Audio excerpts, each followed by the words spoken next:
تفسیر بسم اللہ الرحمن الرحیم وَإِذْ أَخَذْنَا مِيثَاقَ بَنِي إِسْرَائِيلَ لَا تَعْبُدُونَ إِلَّا اللَّهَ، یاد کرو وہ وقت جب ہم نے بنی اسرائیل سے یا اسرائیل کی اولاد سے پختہ عہد لیا تھا، پکا وعدہ لیا تھا۔ کس بات کا؟ کہ اللہ کے سوا کسی کی عبادت نہ کرنا۔ وَبِالْوَالِدَيْنِ إِحْسَانًا، اور والدین کے ساتھ احسان کرنا۔ یہی اصل دین ہے کہ ایک طرف حقوق اللہ کی ادائیگی ہو اور دوسری طرف حقوق العباد کی۔ اور حقوق العباد کی ادائیگی میں سب سے پہلے والدین کا حق آتا ہے۔ کیوں؟ اس لیے کہ ان کا احسان ہم پر سب سے بڑھ کر ہوتا ہے۔ سب سے زیادہ انسان کے لیے قربانی کرنے والے، تکلیفیں اٹھانے والے اور انسان کی مدد کرنے والے اس کے والدین ہوتے ہیں۔ تو چونکہ والدین اپنی اولاد پر احسان کرتے ہیں، اس لیے اولاد کو بھی کیا حکم ہے کہ والدین کے ساتھ اچھا سلوک کرے۔ حقوق العباد میں والدین کے بعد رشتہ داروں کا ذکر آتا ہے یا رشتہ داروں کا حق آتا ہے۔ قریب کے لوگ، خون کے رشتے، اور پھر نسب کے علاوہ سسرال کے رشتے بھی اس میں شامل ہو جاتے ہیں۔ ان کے ساتھ اچھا سلوک، کیونکہ انسان جب اپنے قریب والوں کے ساتھ اچھا سلوک کرتا ہے تو جواباً ان سے بھی بھلائی پاتا ہے، اور اس طرح انسان کی زندگی پرسکون ہو جاتی ہے۔ جتنا کوئی کسی کے زیادہ قریب ہوتا ہے اتنا ہی اس کے ساتھ تعلقات میں بگاڑ کا اندیشہ زیادہ ہوتا ہے۔ لہذا وہاں پر اچھا سلوک کرنا دراصل انسان کے صبر کا امتحان ہوتا ہے۔ رشتہ داروں کے بعد پھر سوسائٹی کے یا معاشرے کے وہ افراد جو کمزور ہیں، جن میں نمبر 1 یتیم آتے ہیں۔ وہ نابالغ بچے جن کے والد یا باپ فوت ہو چکے ہوں، وہ باپ کی شفقت سے محروم ہو، اس کی پروٹیکشن سے محروم ہو، ایسے لوگوں کی کیئر کرنا، ایسے لوگوں کا خیال رکھنا اللہ تعالیٰ کو نہایت پسند ہے۔ بنی اسرائیل سے بھی یہی وعدہ لیا گیا تھا۔ اس کے بعد والمساکین، معاشرے کے وہ تمام افراد، خواہ وہ یتیم ہوں یا بیوہ ہوں یا کوئی بھی ہوں، لیکن ضرورت مند ہوں، محتاج ہوں، جو اپنے پاؤں پہ خود کھڑے نہ ہو سکتے ہوں، جو اپنی ضروریات کو خود پورا نہ کر سکتے ہوں، ان سب کا خیال رکھنا بھی اس عہد کا حصہ تھا۔ ان سب کے ساتھ احسان میں مالی مدد بھی آتی ہے، بہترین مشورہ اور رہنمائی بھی آتی ہے، اور کسی بھی طرح ان کی خیرخواہی اور بھلائی کے کام سب شامل ہیں۔ اور یہ جو احسانہ کا لفظ ہے، یہ صرف والدین کے لیے نہیں بلکہ ذی القربیٰ، یتامہ اور مساکین سب کے لیے احسانہ ہے۔ ان سب پر احسان کرنا، ان سب سے اچھا سلوک کرنا، اور احسان ہوتا ہے حق سے بڑھ کر دینے کی کوشش کرنا۔ ایک ہوتا ہے عدل، کہ جیسا کوئی کرے ویسا کر دو، لیکن احسان یہ ہوتا ہے اس سے بھی بڑھ کر کرو۔ اگر رشتہ دار اچھا نہیں کرتے تو تم ان کے ساتھ اچھا کرو۔ یتیموں کی طرف سے ہو سکتا ہے تمہیں کوئی بھلائی نہ ملے، تمہاری کوئی مدد نہ ہو، لیکن تم ان کی مدد کرنا۔ اسی طرح مساکین بھی ہو سکتا ہے تمہارے کسی کام نہ آئے، لیکن پھر بھی تمہیں ان کے ساتھ اپنی حیثیت اور وسعت کے مطابق اچھا سلوک کرنا ہے۔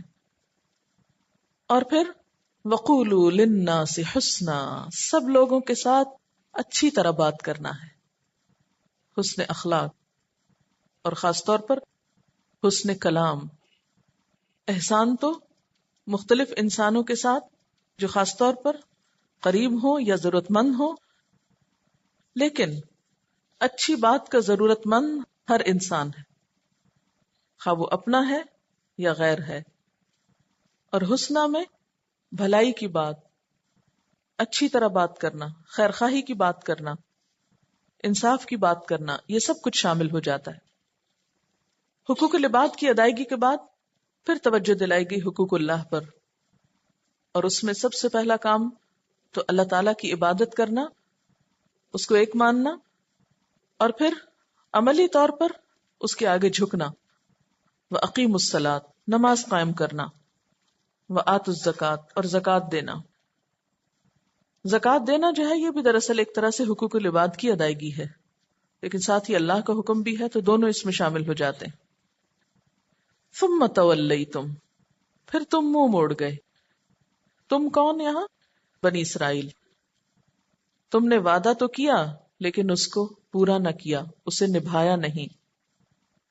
کیسے؟ یعنی ان احکامات کی پابندی نہیں کی. لیکن سب ایسے نہ تھے. الا قلیلا منکم، مگر بہت تھوڑے تم میں سے. یعنی کچھ نہ کچھ ایسے تھے کہ جنہوں نے اللہ تعالی کے ساتھ کیے ہوئے اس وعدے کی شرائط نبھائیں. وَأَنْتُمْ مُعْرِضُونَ، اور تم ہو ہی منہ موڑنے والے، اعراض برتنے والے، اللہ تعالیٰ کے احکامات سے بے پرواہی برتنے والے. یہ تو تمہاری سرشت میں ہے، تمہاری پرانی عادت ہے. میں پھر پیچھے چلوں گی تھوڑا سا، ذرا اس وعدے کو دوبارہ دہراتے ہیں. وَإِذْ أَخَذْنَا مِيثَاقَ بَنِي إِسْرَائِيلَ لَا تَعْبُدُونَ إِلَّا اللَّهَ وَبِالْوَالِدَيْنِ إِحْسَانًا. وَبِالْوَالِدَيْنِ إِحْسَانًا، تو مسلمان کیا کرتا ہے؟ والدین کے ساتھ احسان کرتا ہے. اور کس کے ساتھ؟ وَذِي الْقُرْبَى وَالْيَتَامَى، یتیم کے ساتھ بھی احسان.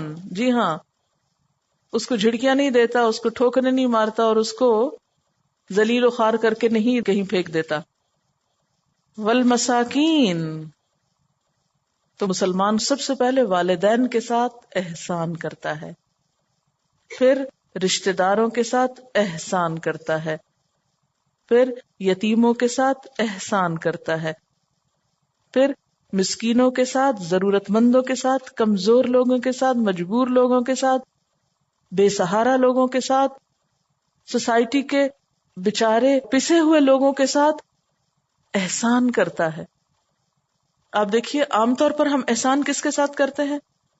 کس کے ساتھ اچھے بنتے ہیں ہم؟ نمبر 1 جو ہمارے ساتھ اچھا بنتا ہے. نمبر 2 ہم اس سے کسی وجہ سے امپریس ہوتے ہیں، مرعوب ہوتے ہیں، یا وہ ہم کو بڑی چیز لگتا ہے تو ہم بھی اس کے ساتھ بہت شریف بن کے پیش آتے ہیں. لیکن جو ہی کوئی شخص ہم سے کمتر آ گیا، یعنی کمتر سے مراد اگر مال میں کم ہے یا مقام مرتبے میں کم ہے، تو ہم اس کے ساتھ کیسے پیش آتے ہیں؟ ذرا اپنا لہجہ سوچئے. اپنے سرونٹس کے ساتھ کیسے لہجے میں بات کرتے ہیں؟ تو وہ مساکین بےچارے کسی احسان کے مستحق نہیں ہیں. تو دل میں جب خدا کا خوف آتا ہے تو ظاہری رویے میں خود بخود احسان آ جاتا ہے. وہ اپنے سے بڑے کے ساتھ بھی اچھی طرح بات کرتا ہے اور اپنے سے چھوٹے سے بھی اچھی طرح بات کرتا ہے. وہ ڈبل سٹینڈرڈ نہیں رکھتا. ٹھیک ہے نا؟ تو مسلمان مساکین کے ساتھ احسان کرنے والا ہوتا ہے. اور کیا کرتا ہے؟ وَقُولُوا لِلنَّاسِ حُسْنًا، سارے انسانوں کے ساتھ اچھی طرح پیش آنا، چاہے کوئی اپنا ہو چاہے کوئی غیر ہو. اس کے بارے میں ایک روایت میں آتا ہے کہ طلحہ بن عمر کہتے ہیں کہ میں نے امام حدیث و تفسیر عطا سے کہا کہ آپ کے پاس فاسد عقیدے والے لوگ بھی جمع رہتے ہیں، یعنی ہر طرح کے گناہگار اور بگڑے ہوئے لوگ بھی آپ کے پاس آ کے بیٹھ جاتے ہیں، مگر میرے مزاج میں تیزی ہے. میرے پاس ایسے لوگ آتے ہیں تو میں ان کے ساتھ سخت بات کرتا ہوں. حضرت عطا نے فرمایا ایسا نہ کیا کرو، کیونکہ اللہ تعالیٰ کا حکم ہے وَقُولُوا لِلنَّاسِ حُسْنًا. اس میں تو یہودی اور نصرانی بھی داخل ہیں. مسلمان خواہ کیسا ہی کیوں نہ ہو، وہ اس حکم میں کیوں نہ داخل ہوگا.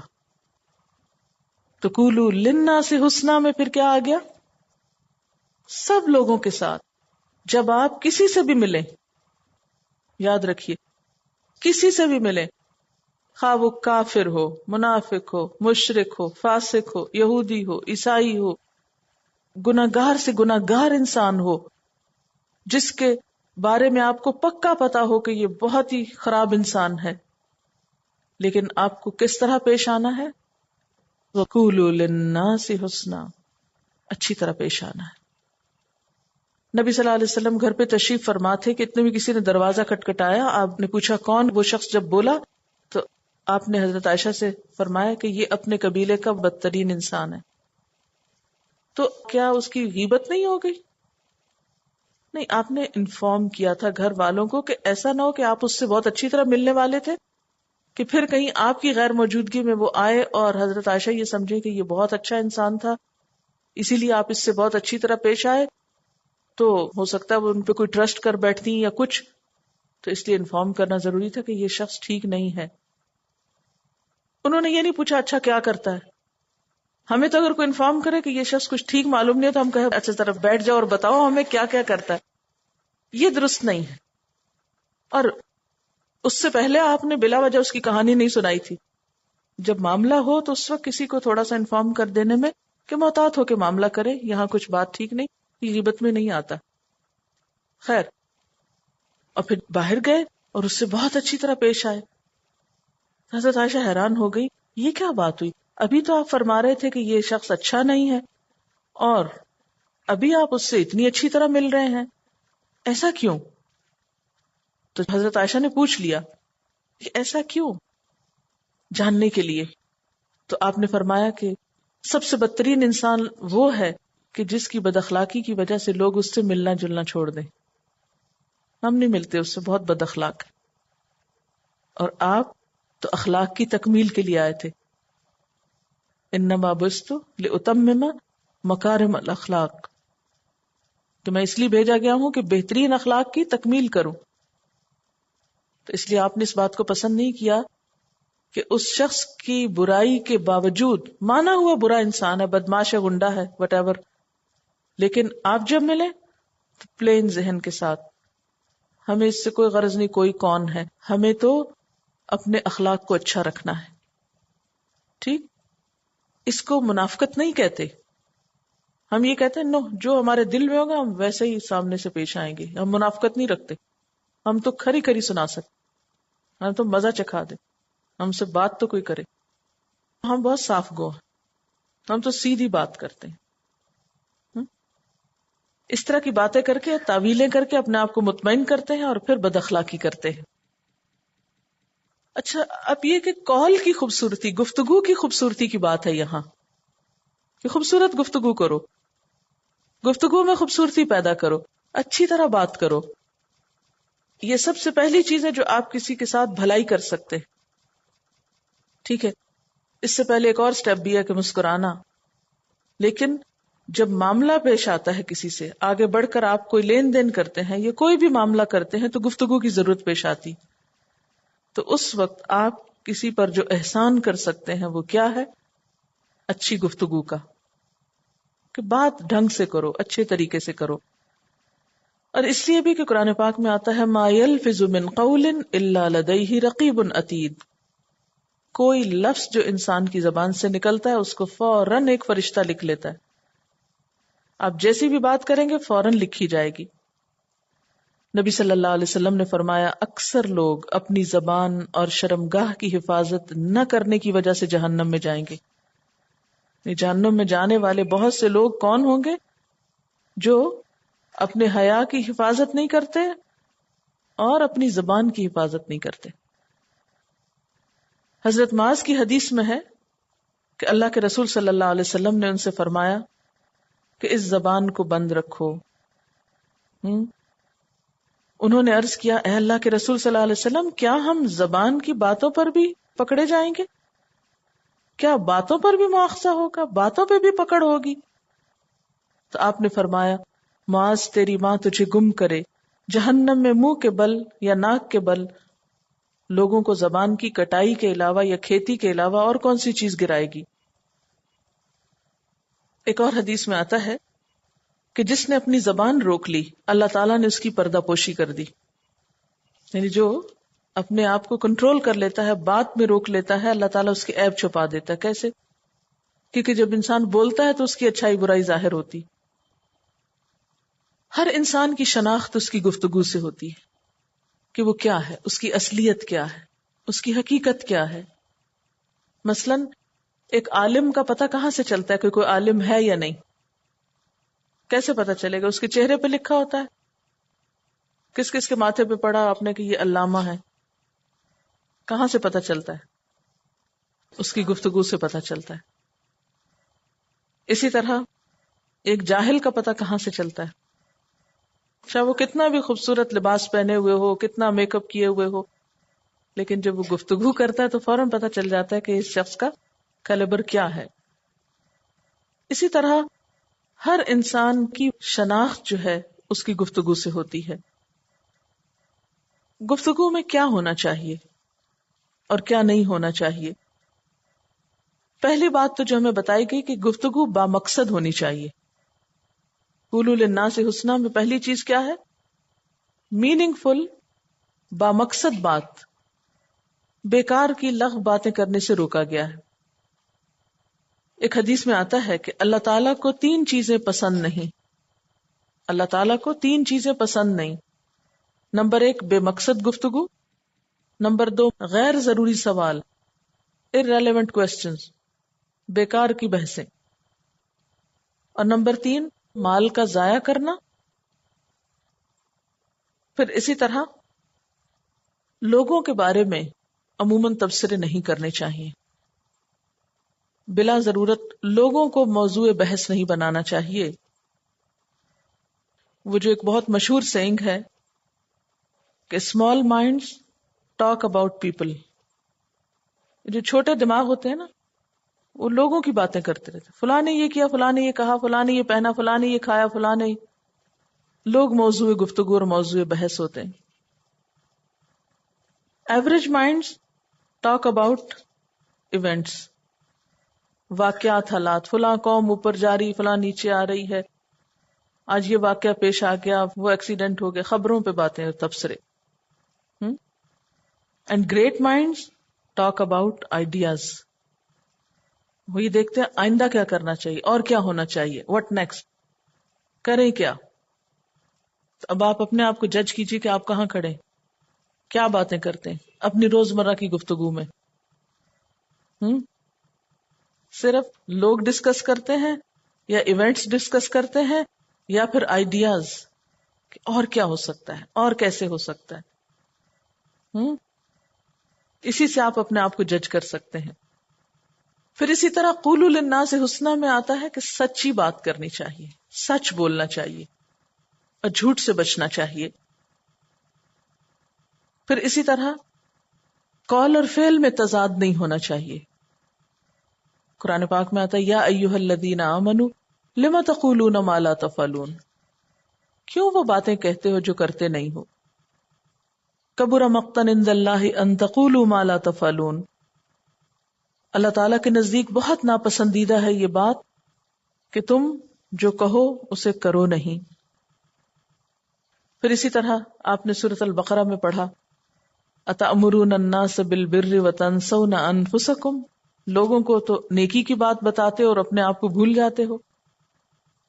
پھر اسی طرح گفتگو میں آسان اور سیدھی سادی زبان استعمال کرنی چاہیے. لفظی تکلف، بناوٹ، تصنع، اس سے پرہیز کرنا چاہیے. حدیث پاک میں ہے نبی صلی اللہ علیہ وسلم نے فرمایا روز قیامت تم میں سب سے زیادہ ناپسندیدہ اور مجھ سے دور وہ لوگ ہوں گے جو بناوٹی انداز سے باتیں کرتے ہیں. سب سے دور کن کی مجلس ہوگی آپ سے؟ ان لوگوں کی جو بناوٹی انداز میں باتیں کرتے ہیں، اپنی بڑائی اور اپنی خوبیاں جتانے کے لیے عجیب و غریب گفتگو کرنے والے اور تکبر کرنے والے ہیں.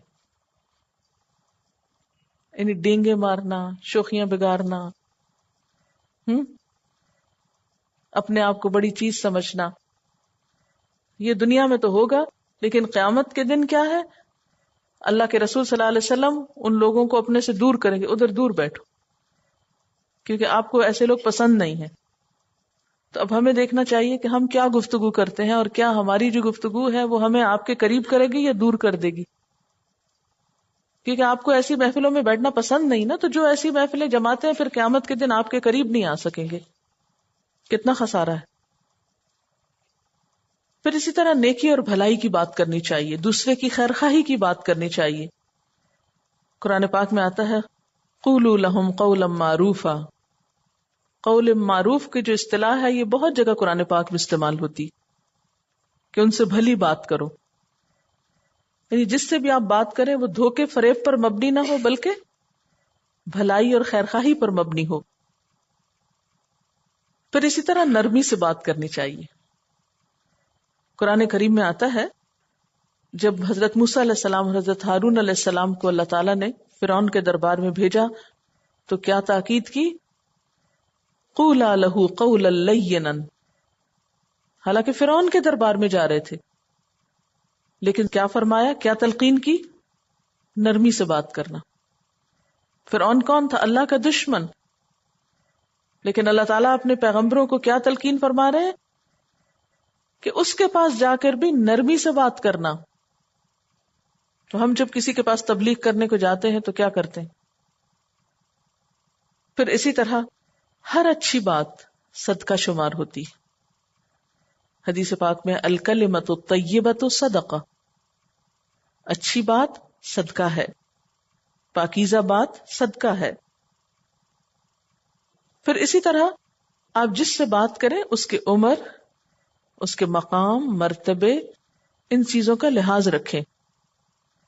مثلاً آپ والدین سے بات کریں گے تو اور سٹائل میں، لیکن والدین اپنے بچوں سے بات کریں گے تو وہ مختلف ہو سکتی ہے.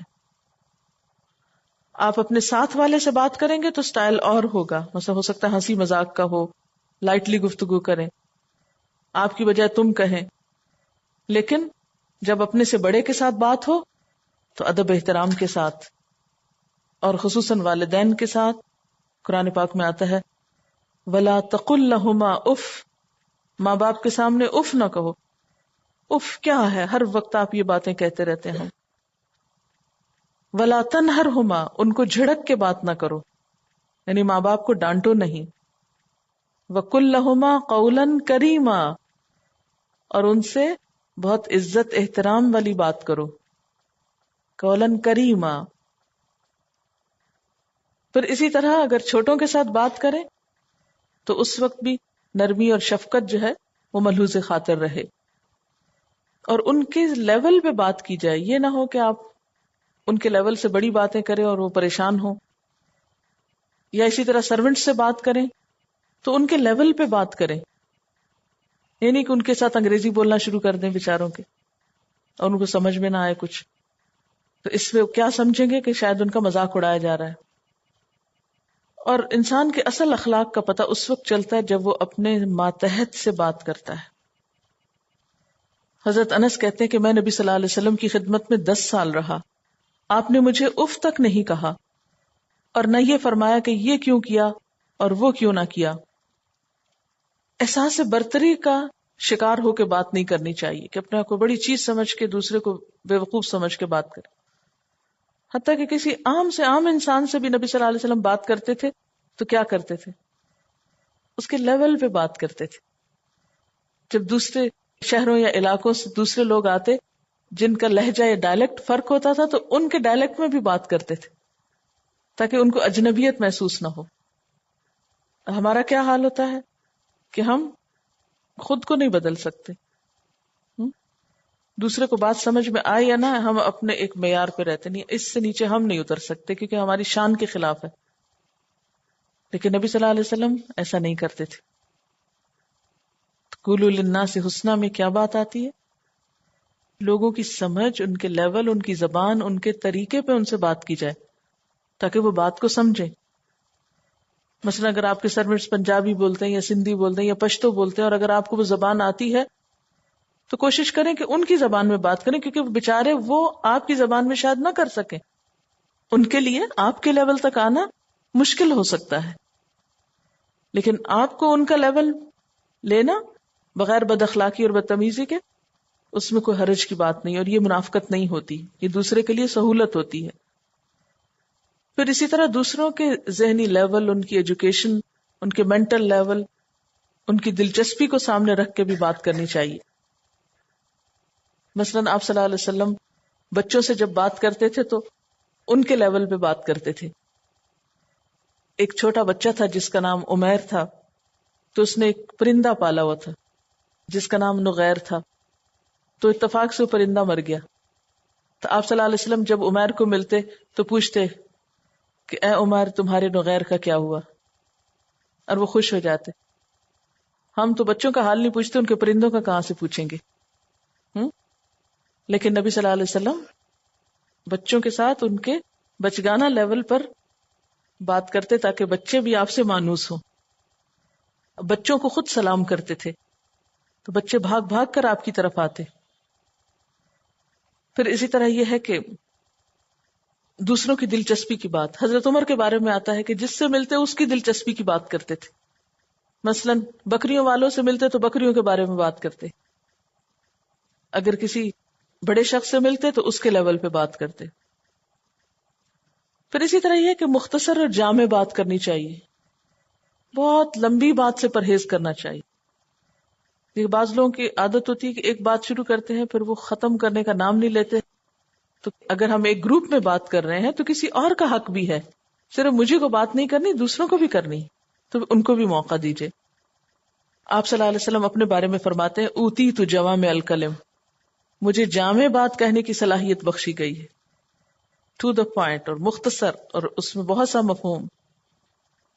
حضرت ابو درداء نے فرمایا کہ اپنے منہ سے اپنے کانوں کو انصاف دلاؤ, یعنی اتنی زیادہ باتیں نہ کرو کہ کان سن سن کے تھک جائیں. اللہ تعالیٰ نے تمہیں 2 کان دیے ہیں اور 1 زبان دی ہے, اس لیے بولو کم اور سنو زیادہ. پھر اسی طرح جو لوگ بول نہ سکتے ہوں یا سن نہ سکتے ہوں, یعنی ڈیف ہوں یا ڈم ہوں, تو ان کے ساتھ اشاروں سے بھی بات کرنی چاہیے. عام طور پر باڈی لینگویج کم سے کم یوز کرنی چاہیے. اور آپ صلی اللہ علیہ وسلم اپنے خطبے میں بھی 1 انگلی اٹھاتے تھے, یہ نہیں کہ آپ ایک بازو ادھر پھینکے ایک ادھر پھینکے اور اس طرح کی باتیں کریں, یہ بہت ہاتھوں کو ہلائیں اور ادھر ادھر, کبھی خود کو ہلائیں کبھی اچھلیں کودیں. سنت کے خلاف ہے یہ سٹائل, اس سے پرہیز کرنا چاہیے. لیکن اگر کوئی شخص سن نہیں سکتا, سمجھ نہیں سکتا, تو اس کے ساتھ باڈی لینگویج میں, اشاروں کی زبان میں بات کرنا جو ہے وہ پسندیدہ ہے. پھر اسی طرح سننے کی عادت ڈالیں, جتنا اچھا دوسرے کا سنیں گے اتنا بہتر جواب دے سکیں گے. بعض لوگ جلد بازی میں دوسرے کی بات سنتے کچھ نہیں, وہ کچھ کہہ رہا آپ کچھ کہہ رہے ہیں, اس سے بہت سی غلط فہمیاں پیدا ہو جاتی, مس انڈرسٹینڈنگ ہو جاتی. پھر اسی طرح یہ ہے کہ اتنی آواز میں ضرور بولیں کہ دوسرے کو بات سمجھ میں آ جائے, منہ میں بولنے کی عادت ختم کریں. کیونکہ بعض اوقات ہم کیا کرتے ہیں, گنگن گنگن, اب دوسرا بیچارہ پریشان ہے کہ کہا کیا, یعنی کھول کے وضاحت کے ساتھ بات کریں. ایک بزرگ ہیں مخلد بن حسین, وہ کہتے ہیں کہ میں نے 50 سال سے کوئی ایسی بات نہیں کی جس کی مجھے معذرت کرنی پڑے. ہمارا حال کیا ہے, دن میں 10 باتیں ایسی کریں گے جس کی پھر کلیریفیکیشن دیتے رہیں گے. نہیں میں نے یہ نہیں کہا تھا, میرا یہ مقصد نہیں تھا, میرا یہ مطلب ہی نہیں تھا, تم نے غلط سمجھا.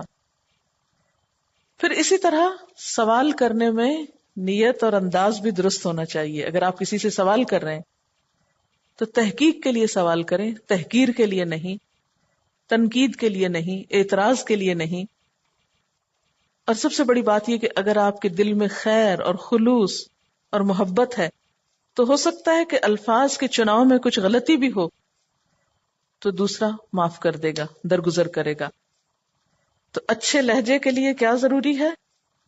دل میں خیر خواہی کا لانا, خلوص اور محبت پیدا کرنا. اور خیر خواہی کا مطلب صرف نرمی ہی نہیں, بلکہ خیر خواہی کا مطلب یہ ہے کہ دوسرے کی بھلائی کو سامنے رکھ کر اس سے معاملہ کرنا. پھر اس طرح چلا کر بولنے سے پرہیز کریں. جس طرح بہت آہستہ آواز میں بولنا منع ہے, اس طرح چلا کے بولنا منع ہے, کیونکہ اس سے دوسرے کے کان پہ گرانی گزرتی. قرآن پاک میں فرمایا گیا کہ ان انکر الاصوات لصوت الحمیر, بدترین آواز گدھوں کی آواز ہوتی.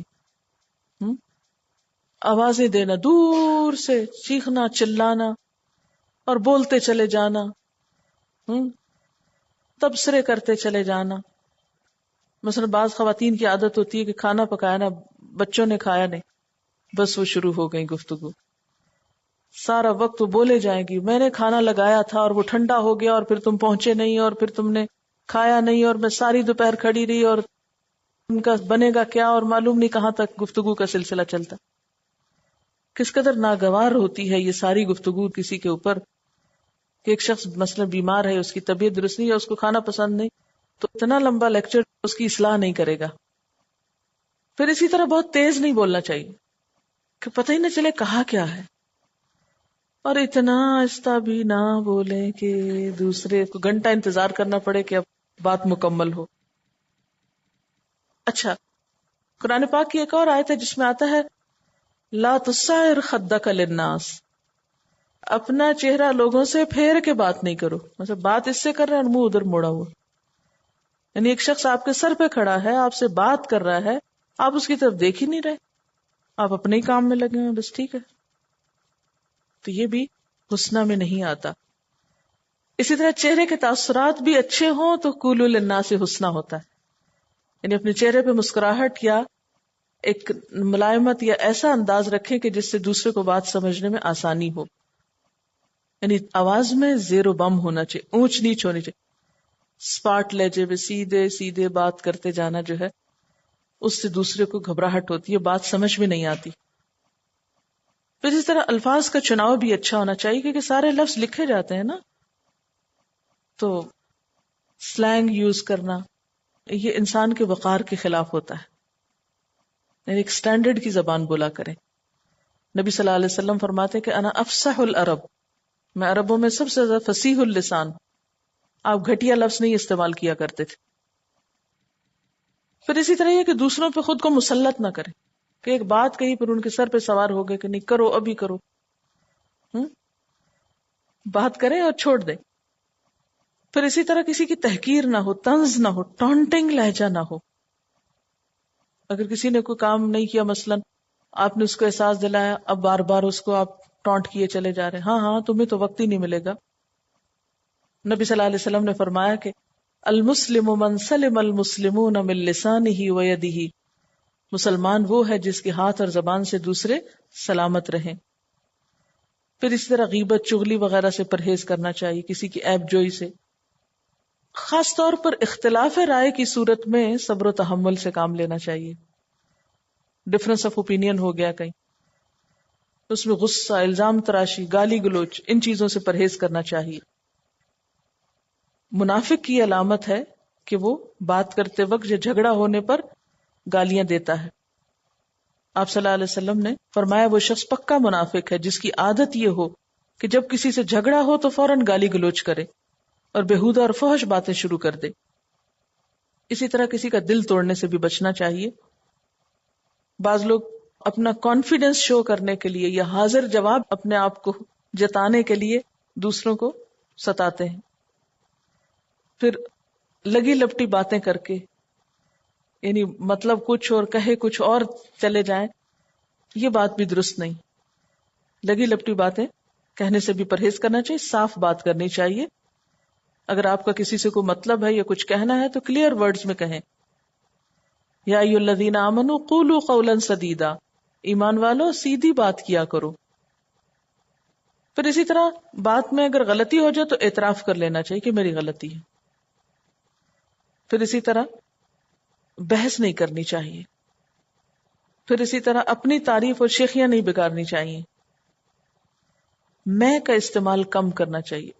میں نے یہ کیا، میں نے یہ کہا، میں نے وہ، کیونکہ یہ دوسرے کے لیے ناگوار ہوتا ہے. اور ہر وقت ہنسی مذاق بھی نہیں کرنا چاہیے. قولوا للناس حسنا کا یہ مطلب نہیں کہ آپ ہر وقت لطیفے سنائیں لوگوں کو اور ان کو ہنسانا شروع کر دیں اور اس میں جھوٹ بولنا شروع کر دیں. یہ حسنا میں نہیں آتا. یہ بظاہر دیکھنے میں تو بہت خوبصورت لگتا ہے لیکن جھوٹی بات حسنا نہیں ہے. پھر اسی طرح بات بات پہ قسم کھانا، یہ بھی بات کی خوبصورتی کو کم کر دیتا ہے. پھر تکیہ کلام کا بہت زیادہ استعمال کرنا، قسم سے ہر چیز کے شروع میں کوئی تکیہ کلام. پھر اسی طرح یہ ہے کہ بڑی سے بڑی بات ہو تو ایسی گھبراہٹ طاری کر کے بات نہیں کرنی چاہیے کہ دوسرے کو بات ایکسپلین نہ کر سکے، یا روتے ہوئے بات نہیں کرنی چاہیے کیونکہ بعض لوگ بات بھی کرتے ساتھ رونا شروع کر دیتے. اب اگلا کھڑا ہے، انتظار میں کھڑا ہے، آپ کا رونا ختم ہو تو دوسرے کو بات پہنچے. تو اس سے پرہیز کریں، یا تو رو لیجئے اچھی طرح، یا پھر یہ کہ بات کر لیجئے. دو میں سے ایک کا انتخاب کیجئے، دو چیزوں کو بیچ میں نہ کرے. پھر ایک موضوع پہ بات کر کے دوسرا موضوع شروع کرے. یہ نہیں کہ پتہ ہی نہ چلے کہ بات شروع کہاں سے ہوئی اور چل کدھر گئی، ہوا میں اڑتے پھر رہے ہیں. پھر اسی طرح بعض اوقات یہ ہوتا ہے کہ آپ ہنس رہے ہوتے اور ساتھ بات کر رہے تھے، آدھی بات کرتے پھر ہنسنا شروع کر دیتے، پھر بات کرتے پھر ہنسنا شروع کر دیتے، اور سننے والا حیران پریشان ہے کہ کس بات میں ہنس رہا ہے. پھر اسی طرح نہ سے بات نہیں شروع کرے، نہیں یہ بات ایسے نہیں، اس سے دوسرے کو تکلیف ہوتی. پھر اسی طرح یہ ہے کہ محفل میں صرف خود نہ بولیے، دوسرے کو بھی بولنے کے لیے کہیے. پھر اختلافی مسائل کو ڈسکس کرنے سے پرہیز کیجیے، یا ذاتی مسائل کا بہت ذکر نہ کیجیے کہ ہر بات میں آپ اپنی کوئی کہانی لے بیٹھے. پھر اسی طرح یہ ہے کہ کوئی اور کچھ بتا رہا ہو تو اس کی بات نہیں کاٹے. یہ بہت سے لوگ دوسروں کو بات کرنے نہیں دیتے، الا یہ کہ وہ بہت لمبی بات کرے تو اس کو خاموش کرانا مقصود ہو. پھر اسی طرح اگر دو لوگ بات کر رہے ہیں تو بیچ میں انٹرپٹ کر کے ان کو چپ کرا کے اپنی بات نہیں بولنا چاہیے، انٹرفیئرنس نہیں کرنی چاہیے. پھر ماتھے پہ بل ڈال کے بات نہ کریں. فیشل ایکسپریشن جو ہے وہ ہلکے ہونے چاہیے. اور اسی طرح یہ کہ ظاہری خوبصورتی اسی وقت آئے گی جب اندر خوبصورت ہوگا. یہ یاد رکھیے، دل خوبصورت نہ ہو تو زبان خوبصورت نہیں ہو سکتی. قرآن پاک کی ایک آیت ہے، وَإِن تَجْهَرْ بِالْقَوْلِ فَإِنَّهُ يَعْلَمُ السِّرَّ وَأَخْفَى. اگر تم اونچی بات کہو تو وہ اللہ ہر ایک پوشیدہ بلکہ پوشیدہ سے پوشیدہ تر بات کو بھی بخوبی جانتا ہے.